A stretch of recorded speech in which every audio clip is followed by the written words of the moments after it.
What are you Harley, doing? Were you on a show that I hosted for Discovery for Shark Week? Oh my God, you were on that?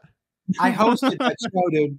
I came in like wasted, eh? Yes. I think I was banned from TV after that for a bit. Yes. I was like negotiating stuff with Discovery, and they're like, let's put that boy on ice a little bit. They were like, let's test run it. Okay, that was so okay, man. This is like 2012, maybe. Yeah. And it was like full crew epic mealtime. And I honestly, I remember we made, I was wasted when I got there. We were all wasted. And I think I like even pep talked to them. I was like, guys, we go out there, just do whatever you want. I think it was live, right? Was it live? I can't do whatever you want. I was like, let's just like go crazy. I think it would have been strategically, would have been better today because people would have been like running clips on YouTube of it. Yeah. But back then, Discovery was like, yeah, this is like crazy. This energy is like fucking like really crazy. You were definitely shit-faced. Yes. It was a blur, but like you were sitting right next to me. Yeah. Oh, I was the host. Yeah, that was my job. It was his show you ruined, is what we're trying to say here, Harley. This is what tonight's about. That was like a special thing. It was right, wasn't it? Like a special. I want to tell you, I loved it. Now the network people were like, "What the fuck was that?" I'm like, "That was great TV." Is what that was. That was amazing. Is like, we had dudes like that guy. We were chill, right? It was amazing.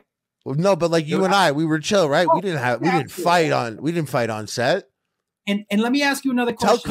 Tell Kyle we hit it off, you and I. We hit it off. Let me ask you another question. That's good. I think better of you now. Did we ever, because I was on a show, I was writing on a show called Chelsea Lately at the time, and I was trying to get you on the show. Did you ever get on that show? No, I didn't get on that, but I remember this being a thing that had floated around a bunch, and I was always down for everything. Yeah, I know. Like my rule was like, if anyone called me to be on something, I'd be like, yeah, let's go. And we would go and do it. That Discovery Shark Week thing was huge. That was like, it was kind of like after I was like, whoa, what did we do? I was like crazy that day. And we went on, and like, you unlocked like such a memory because like, how sad is that like I was on TV and I'm like, I'm just gonna, like, you know, when you have like a fucked up night and you delete your Snap stories or whatever, and you're like, I'm never gonna think about that again. I did that for something that was supposed to be really special.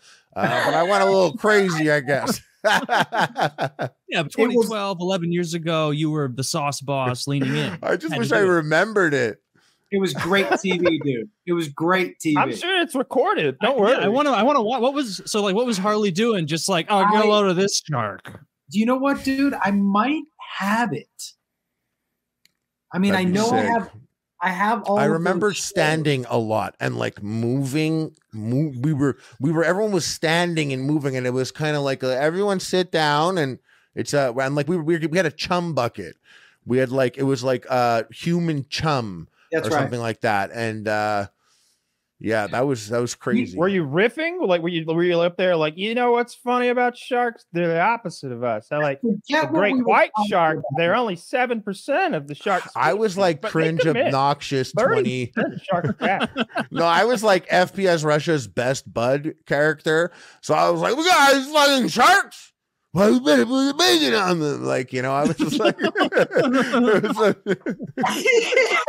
you're so drunk, you're like hitting the classics over and over. It's just like, it was classic time.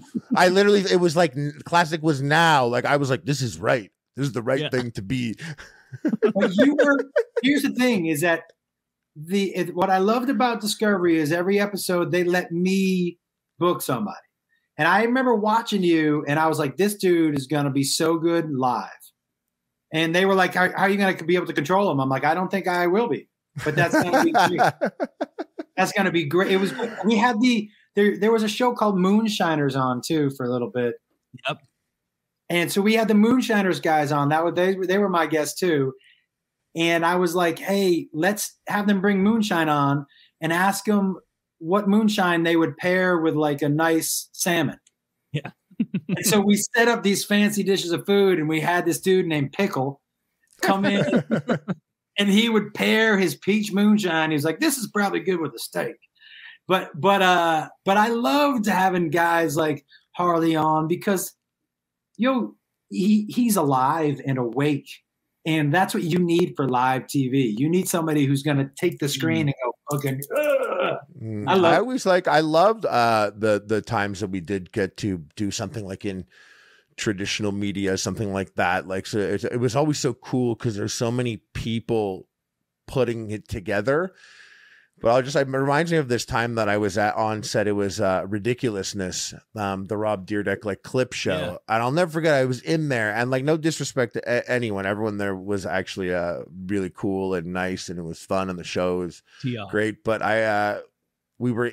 I was in the writing room, and there was a lot of funny writers there. A couple of them who I had like their stand-up bit like downloaded on my phone. Like, it was just cool seeing them like riff jokes, and they all wrote jokes for Rob, and then he would come in and hear the jokes. And so like they showed a clip, and one of the writers was like, and then you'd be like something, or if that's a something, and everyone laughs. It was a good joke, and we're like, that's funny. And then Rob's like, I'm just gonna go, what?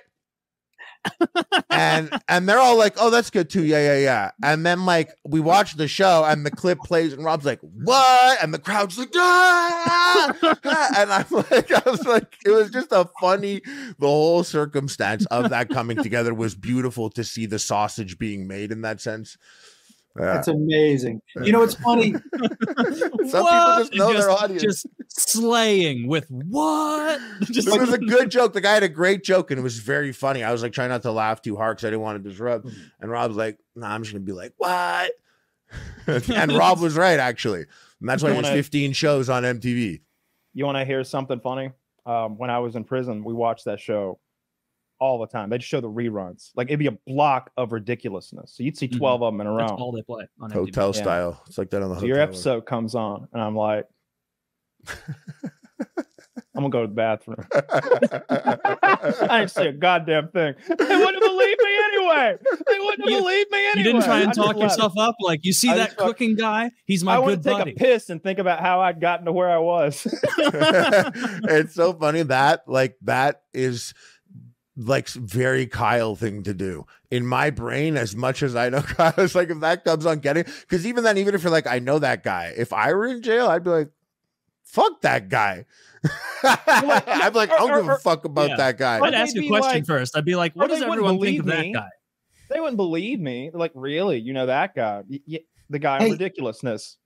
Aren't you in cell block 3 with the pedos? Harley, did the writers also write jokes for you, or did you have to come in with your jokes?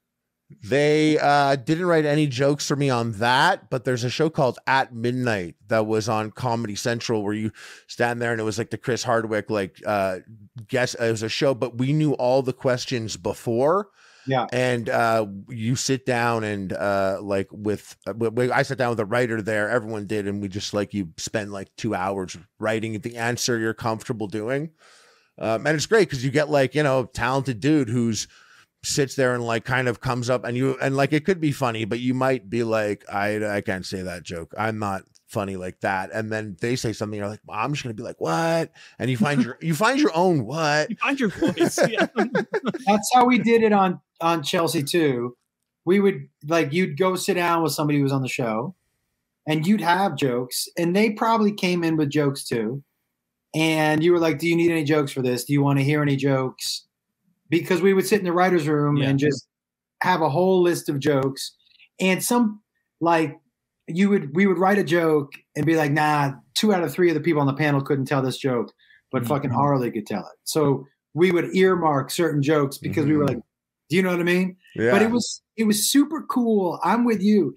It was super cool to find people who knew their voice so well that they were like, I can't tell the joke that way, but I can tell it this way, and change a word or two to make it fit their cadence and their. My favorite is being in a group with people that you're kind of like, it's a funny day, a funny moment. Everyone's like, it's working, and it's always interesting when someone throws something out and what they say, you see another person be like, oh, and then they say something and you're like, I could kind of see how your brain got that from this, but that's still weird that you did that, you know? Like, I'd be a terrible joke writer. I'd be like, say this, but you have to do it as an Indian guy, or it's not gonna land. And they'd be like, once again, I'm not doing this. Like, that's an AI, like this, like you on paper. But no, I think you, Kyle, Woody, like if you sat down and wrote jokes, like if you sat down and did that, like you'd make some good. You guys would make a great. Stories are easier to write than jokes. I also think you guys could write jokes for each other. Yeah, dude, let's do a whole episode, Kyle, where we write each other's joke. People don't know this whole show is scripted. I write this every Wednesday night. What if you did a whole show where each one of you acted like another one of you? Damn, that would be funny and a good way to bully. Yeah. I mean, it's a podcast, by the way. Anybody listen, this is a podcast. What we do is we come here every week and record this sort of audio story, and then we upload it to the internet for people. We call it a podcast. It's our thing. Yeah. So I'm doing Woody. It's this. All right, you go. I know. I'm doing me. Wait, I got this. This thing of ours. Wait, I got one. Oh, here.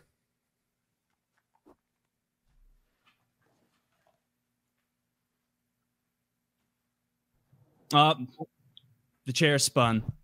So that's just the Kyle exit. Just is it? That was it's like you've seen it hundreds of times.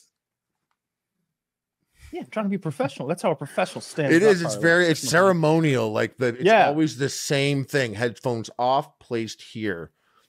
It's because if I bump anything, I'm afraid the audio is going to get fucked up because I don't touch anything, but occasionally there's a buzz or a hum, and I'm genuinely scared that if I bump a wire or something, it's going to sound like shit. Dude, I got up from the show maybe a month and a half ago, and there was like a wire going across here that I hadn't plugged into something else. And I think I barely got off camera before I had like a 2 or 3 step stumble and almost fell down. And I was like, thank God you always mute your microphone, because obviously professionalism, but otherwise I would have heard like, and then like almost fall, like catching myself on the door jam right there. That would have been humiliating. And no one would have ever known if I hadn't brought it up just now.